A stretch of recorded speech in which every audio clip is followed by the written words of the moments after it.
bit of information about our speaker before we begin. Kayla is a content specialist whose passion is to help people, nonprofits, and coalitions tell their story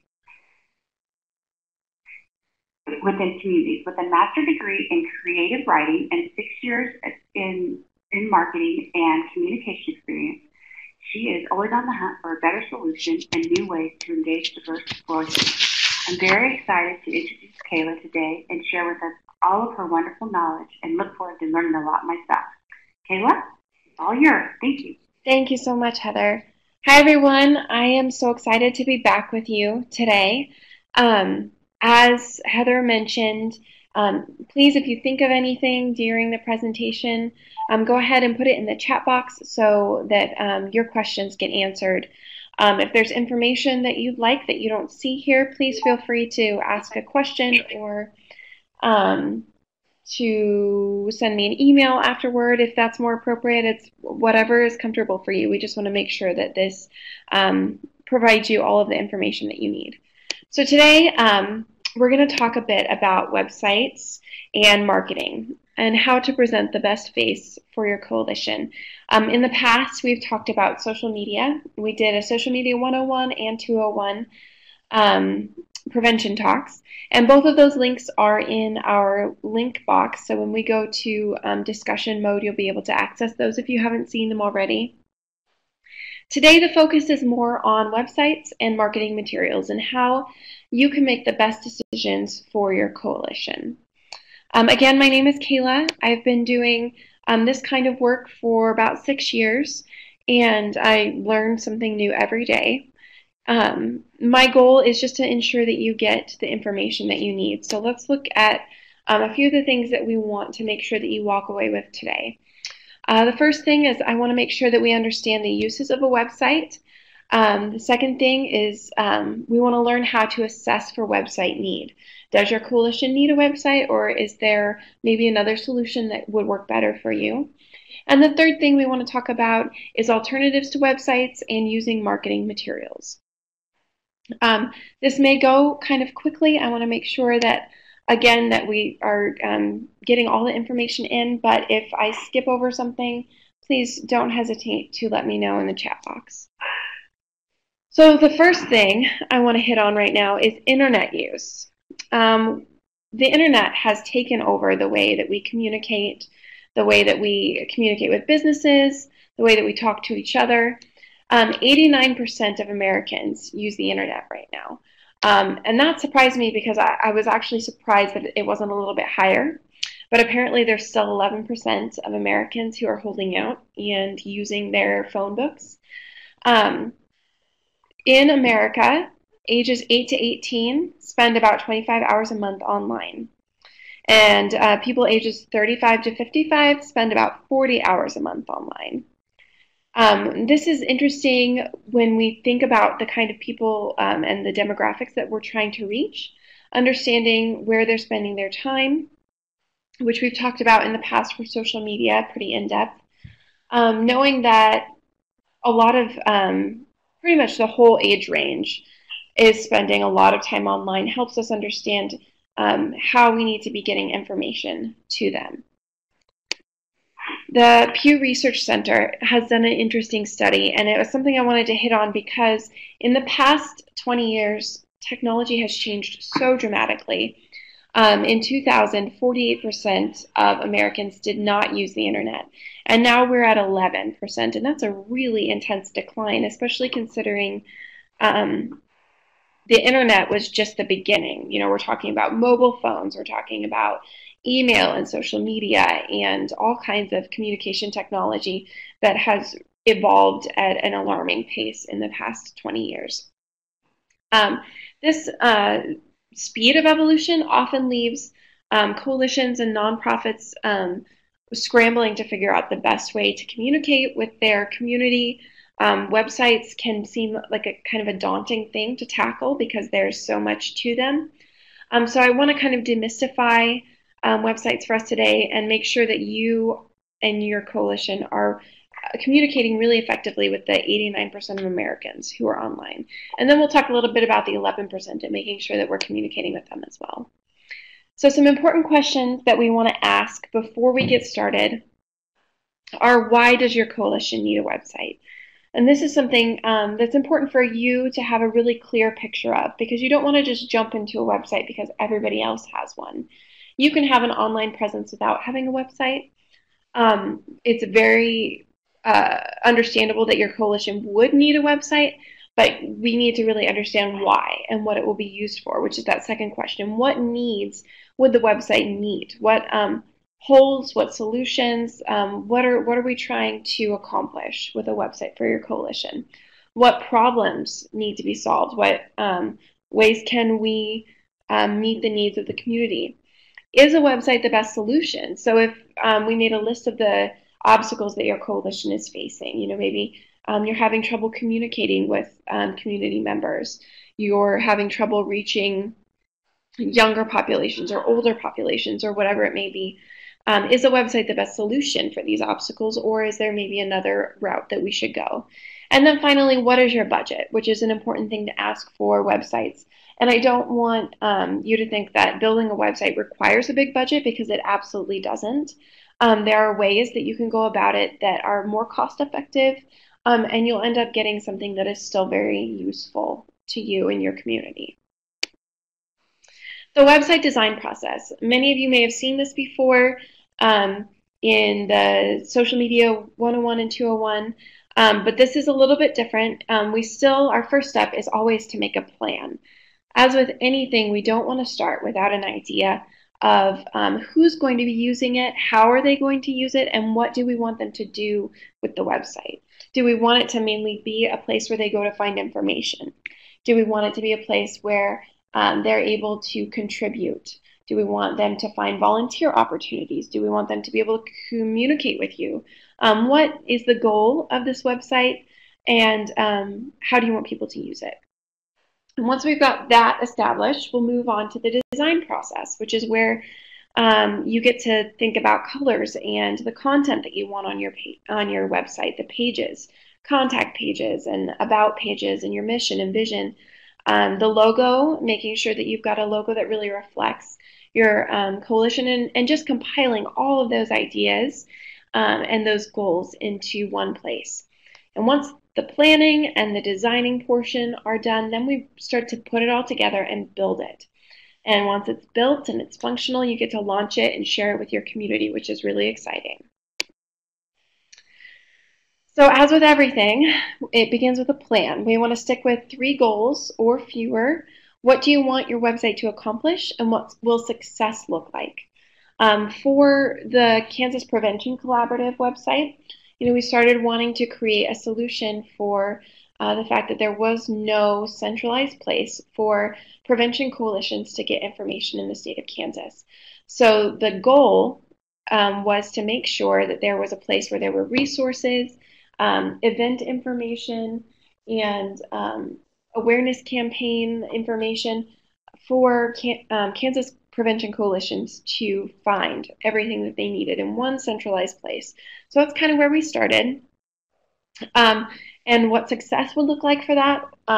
Success would be if every prevention coalition member in Kansas knew that the Kansas Prevention Collaborative website was the best place for them to find information. And when they went to that website, it was easy for them to use, and they were able to find exactly what they needed within just a few seconds of being there. So those are a few of the goals, just as an example, for the Kansas Prevention Collaborative website.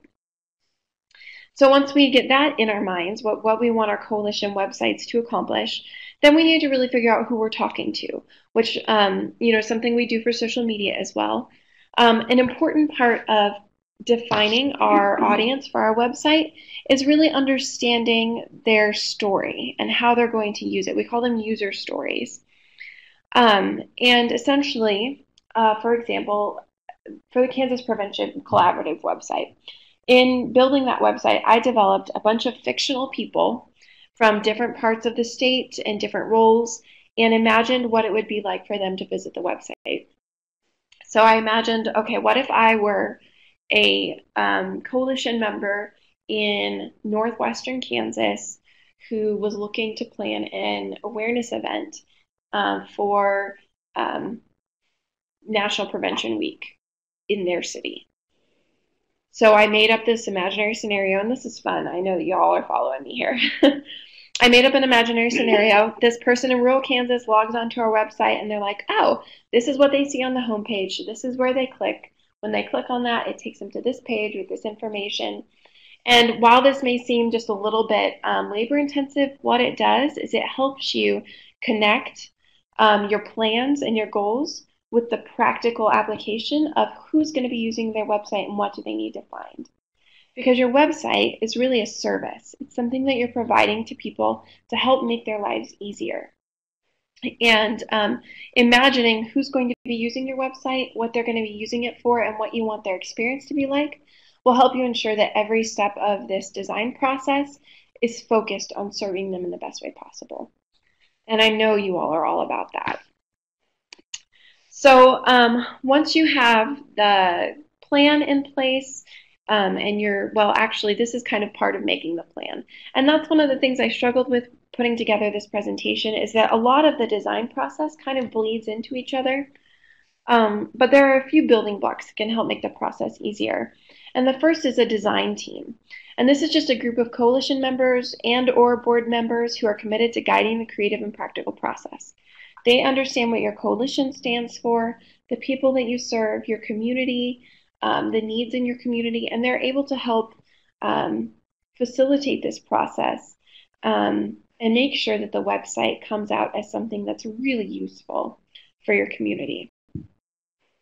And the second building block is the plan, which we talked about. This is the detailed step-by-step guidelines to help your coalition and the website designer connect and know the end goal for your website. So when you're creating this plan, oftentimes a website designer will be involved in helping you make this plan. So the design team, the web designer will work together. You'll make this great plan. And then the designer will take that plan, and you can either have a volunteer or you can hire a professional. And this person's dedicated to bringing your website to life. They take the plan and they help translate it as best possible to the online platform and make sure that your coalition is getting what they need. So the platform, this is the final, and when I say platform, the platform is the online tool that's used to host your website. And so you can see that this is something your designer can decide for you based on your budget and your needs. Or if you're wanting to DIY your website, these are a few simple options that you can use. There's Wix.com, WordPress.com, and Squarespace.com. And there are a lot of different ones out there, but these three are very well rated and are pretty user friendly. There's a lot of resources out there. So if a volunteer was going to build your website or you wanted to DIY it, you'd be able to find a lot of tutorials on YouTube and other places on the internet to help you navigate this process. And the platform is important because these help facilitate the process. So when you're building a website, you start with a really blank slate. And coders will go in and they'll write the code on the back end of the website to make it function the way that they want it to function.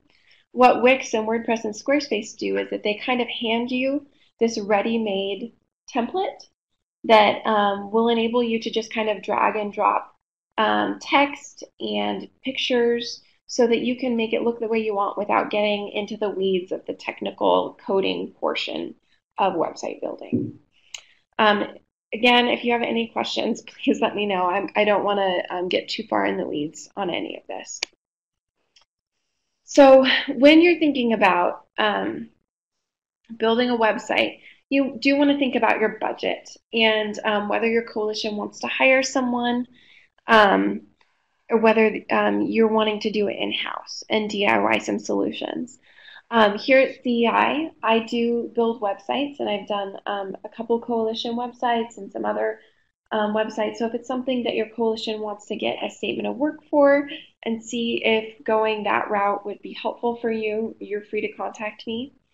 If you want to do the DIY route, I would recommend reaching out to a community college in your area or a high school in your area and see if there's any media students that would be interested in volunteering their time or doing it for a really reasonable fee, because they can help you navigate all the technical portions of website design so that you don't get halfway through the process and feel stuck.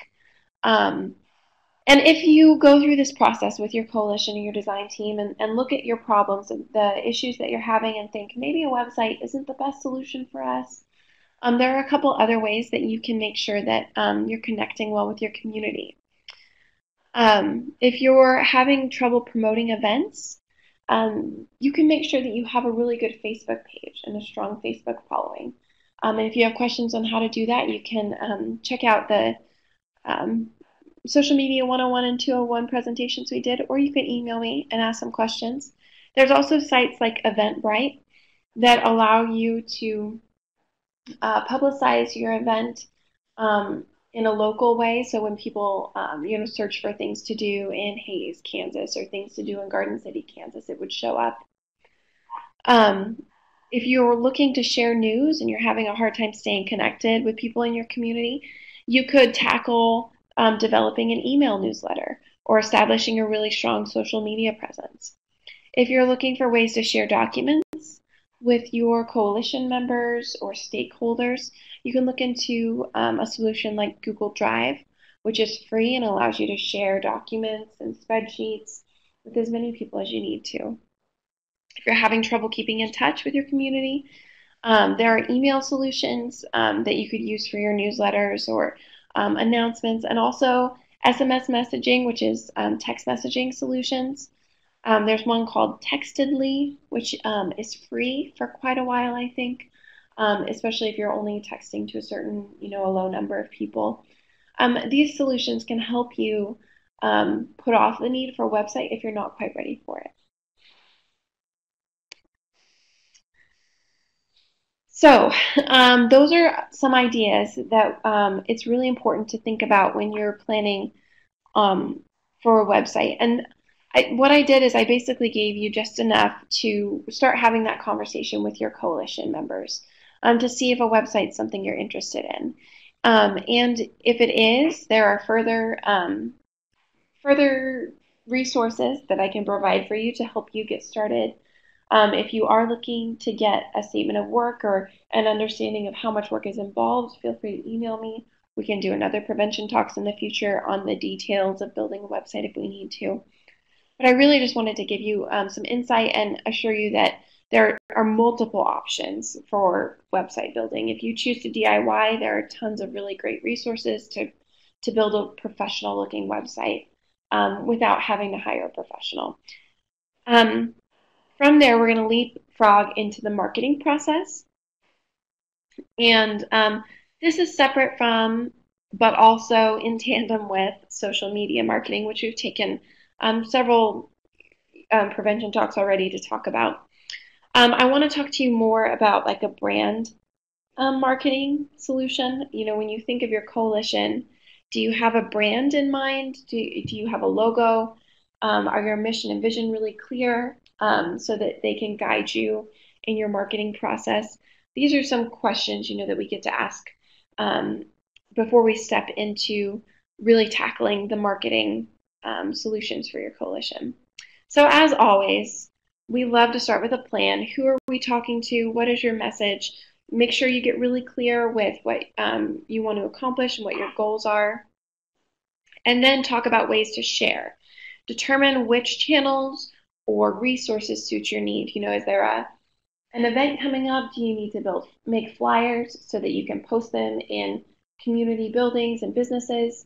Do you need to have business cards? Do you need a solution to let people know what your coalition's about? And these are some ways that we can also think about connecting with people who maybe don't spend so much time on the internet. The 11% that prefers the face-to-face or paper interaction. And then once we get clear on what our plan is and who we're talking to and what we want to use, then we can really start building our community and our network. So I made you a lovely list of marketing materials just to give you an idea of kind of what's involved. Anything that has your logo and your name on it is considered a marketing material. This can include business cards and leaflets and postcards and marketing slicks and stationery, Pens, bracelets, t-shirts, things that you would give away for free. Anything that helps people recognize your coalition's logo, what you do, who you serve, those are all considered marketing materials.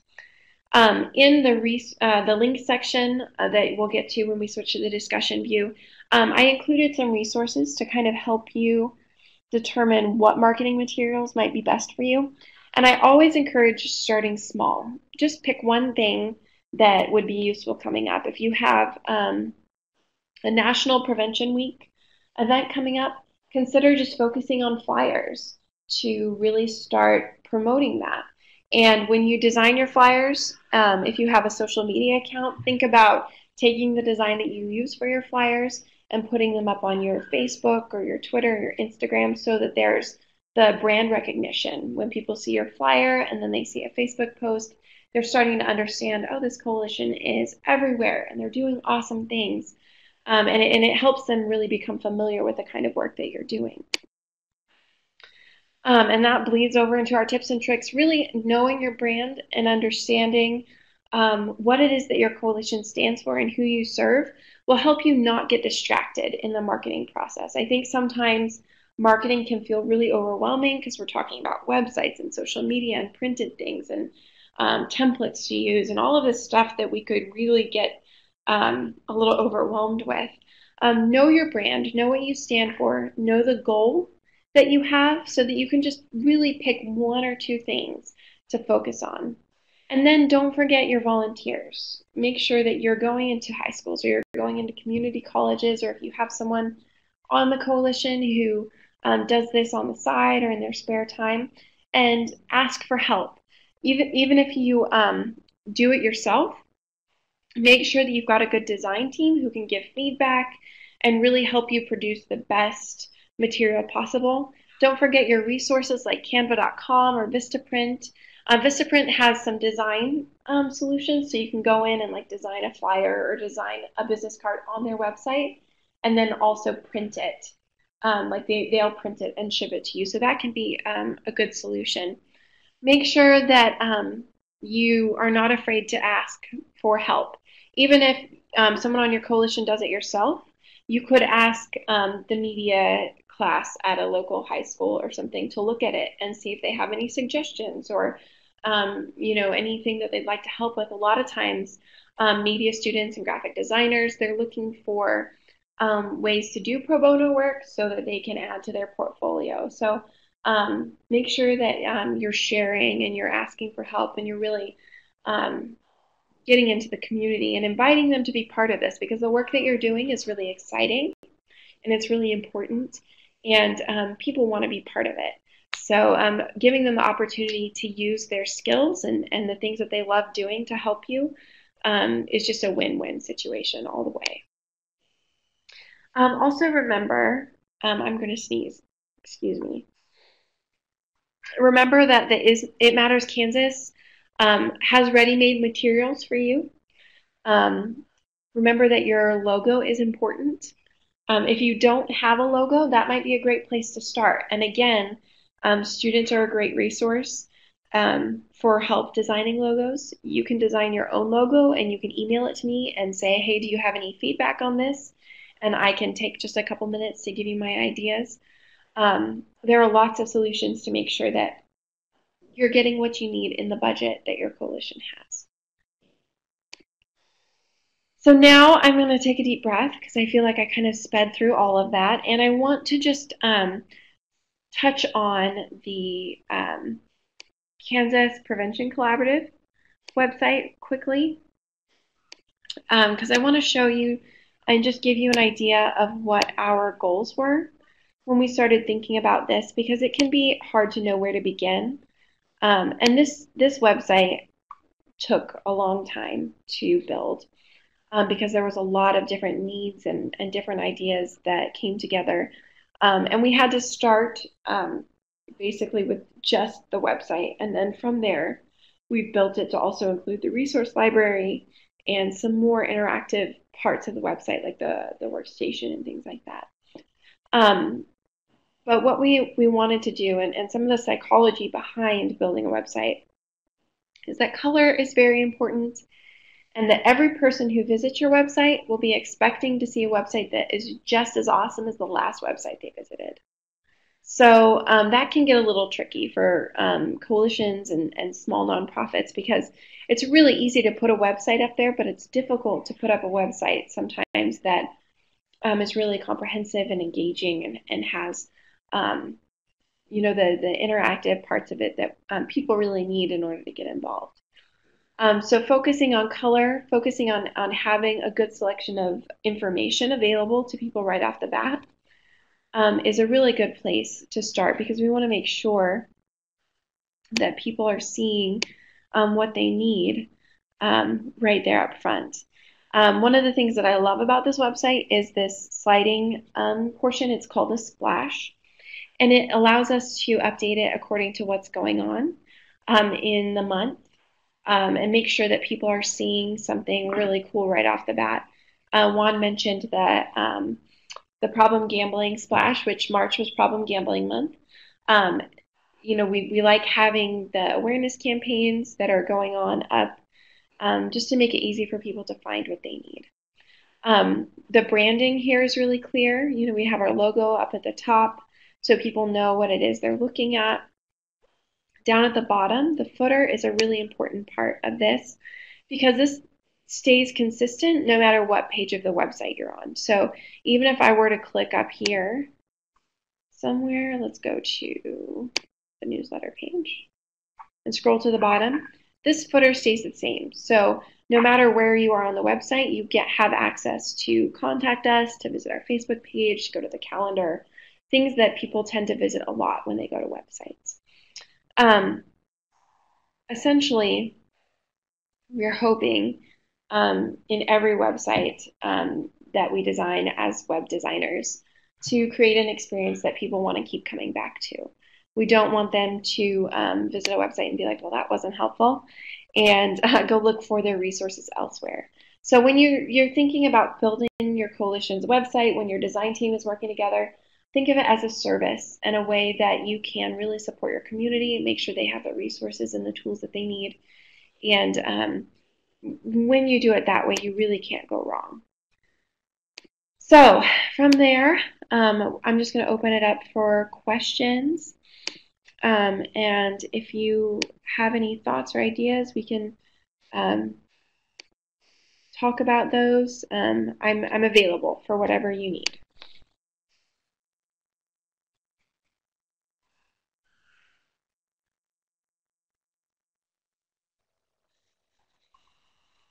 Well, Kayla, I think that I learned a whole bunch from that. I really appreciate you sharing that, and we do have the opportunity for questions and lots of them. I think everybody was listening so attentively that they didn't have questions during your presentation.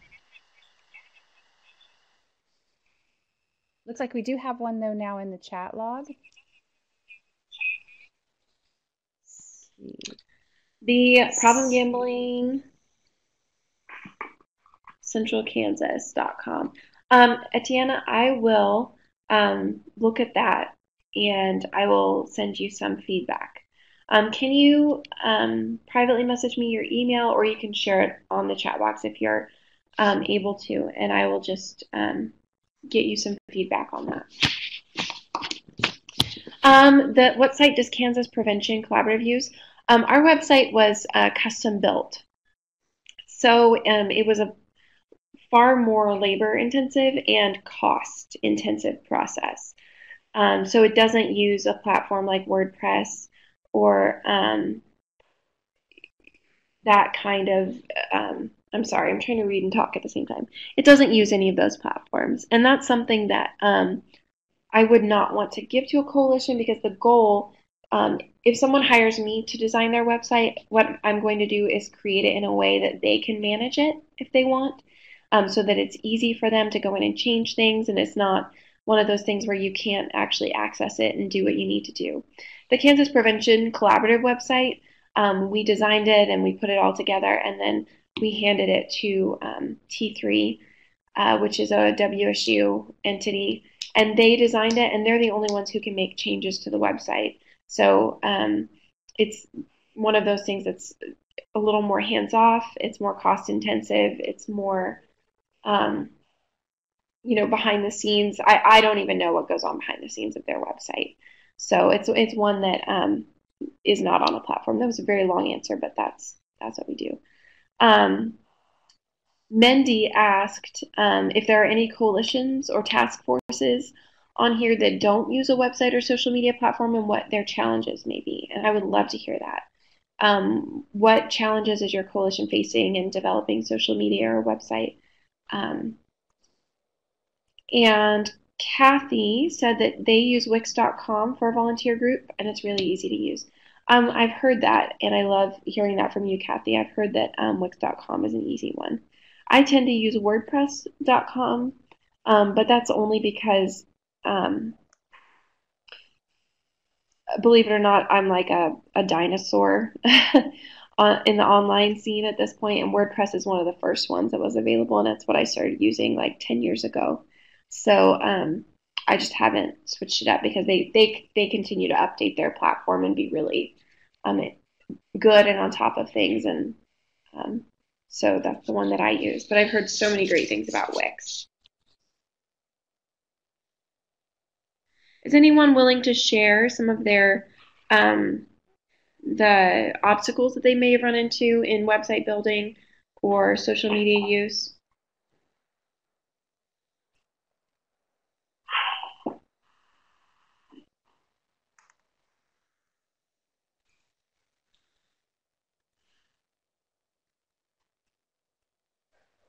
Looks like we have multiple people typing, so hopefully lots of great responses.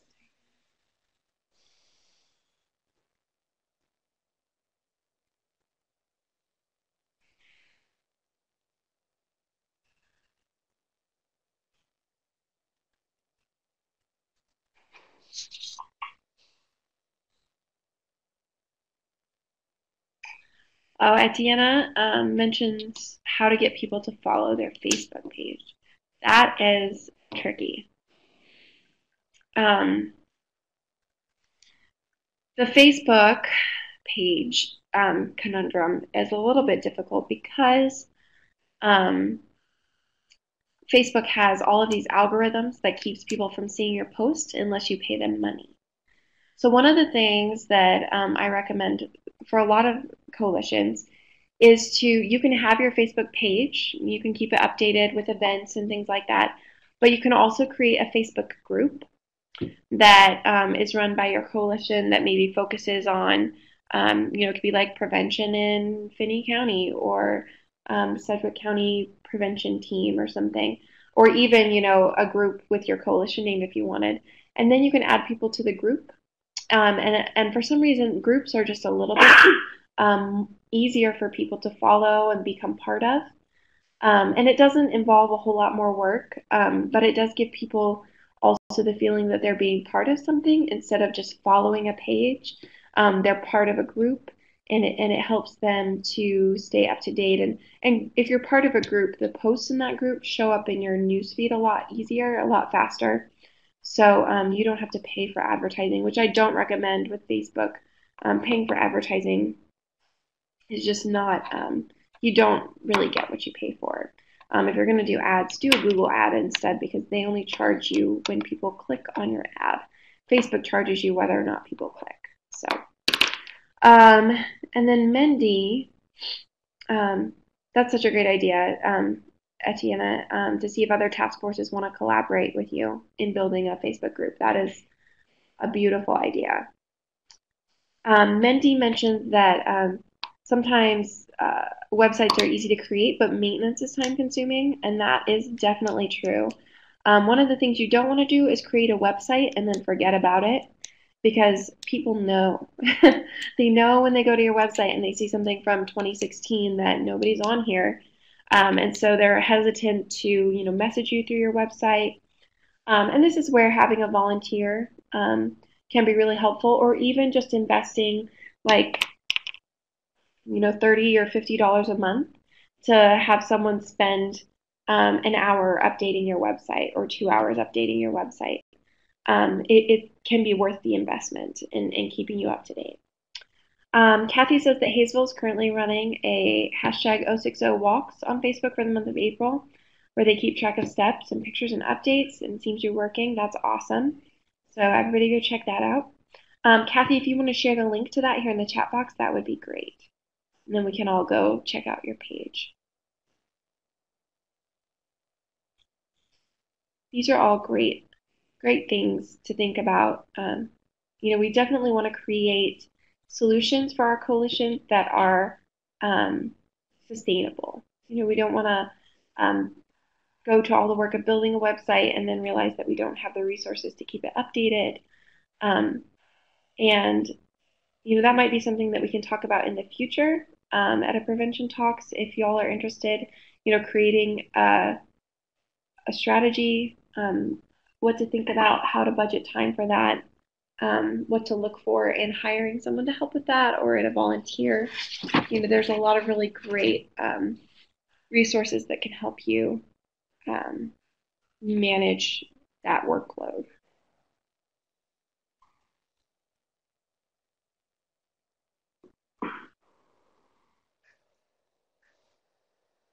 Oh, I'm going to switch it over to the discussion here real quick. So you can see over in the web links some of the resources that I left there for you, essentials of marketing materials, and then I put in the links to the statistics that I consulted, the Nielsen report, and the Pew Research Center. There's also an article on the psychology of web design and some articles on DIYing your marketing materials. Let's see. Juan, I'm sorry, I got behind here. Nicole, yes, website experience. It's good to think about what your website looks like on smartphones and tablets and laptops. Yes. Any of the Wix or WordPress or Squarespace, they should have it built into their platform to make it look good for you on any outlet, whether people are using their phones or not. But definitely double check because that's really important. And Juan, I said Google is the best place to advertise more so than Facebook when you're looking to get the most bang for your buck because they charge you when people click. So you can set up a budget like $25 and then they will take from that budget every time someone clicks. Whereas Facebook, you set up a budget for like 3 days of $10. They will take your money regardless of whether or not someone clicks on your post. Mendy, photos, memes, items of interest, yes. Think outside the box, keep it fresh and fun. Think about the kind of things that you like to see. What do you like on Facebook? What kind of content are you wanting to see? We want to make sure that it's fun when it can be fun, that it's informational when it can be informational. We don't just want people to follow us. We want them to have a reason to follow us. So maybe if someone in your coalition has an affinity for writing, you can start a monthly blog about your community and, ways to engage youth, ways to, cool things to see in your city.